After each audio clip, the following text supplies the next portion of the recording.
Why Katy and Fulshear are outpacing Houston in retail demand. And if you're looking at where retail demand is actually growing in the Houston metro, the answer isn't downtown, it's out west. And Katy and Fulshear are quietly becoming the epicenter of retail expansion, and the data supports it. So, for investors, developers, and business owners, understanding why this is happening is where the opportunity lies. Number one, population growth is driving everything. And retail doesn't just follow rooftops, it follows spending power. And Katy and Fulshear are experiencing explosive population growth, which is fueled by master planned communities, so like Ellison, Cross Creek Ranch, Cane Island, Cinco Ranch. And high income households are relocating from inner Houston.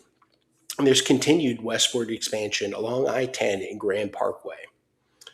And Fulshear alone has seen triple digit population growth over the last decade, which creates immediate demand for grocery stores, restaurants, medical retail, and service based businesses. And more people equals more income and more retail demand as a result. Two is higher household incomes equals stronger retail tenants. And this is where most investors can miss it. Katy and Fulshear aren't just growing, they're wealthy growing corridors. So higher median incomes than many Houston submarkets. And that's because of dual income households and strong consumer spending patterns. And what that does is it supports national credit tenants. So think like a Chipotle, a Starbucks, a First Watch, but medical and wellness users, and boutique and experiential retail. The translation here in English is that tenants can pay higher rents and still survive. So, three, new construction equals better retail performance. And Houston has a lot of legacy retail, whereas in Katy and Fulshear, it's mostly new product.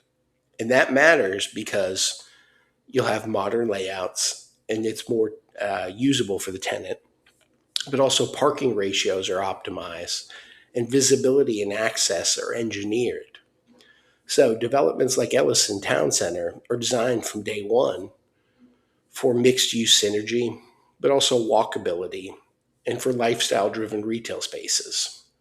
These aren't strip centers, they're destinations. Four is infrastructure is catching up fast. And retail follows accessibility. So major infrastructure expansions can include Grand Parkways, the 99 expansion, but also I 10 corridor improvements and new feeder roads and connectivity. And this reduces friction for commuters as well as weekend traffic and also regional draw. And the result is that retail locations that used to be too far are now considered prime. Five is retail supply is still catching up. And here's the key investment insight.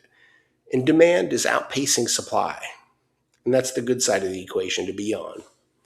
And many developments are still under construction, which leaves limited existing inventory for tenants, but also strong pre-leasing activity for the new developments. And this creates upward pressure on rents, but also competitive tenant demand and faster lease-up timelines for the investors. And this is early cycle positioning. Six is Houston isn't losing, it's fragmenting.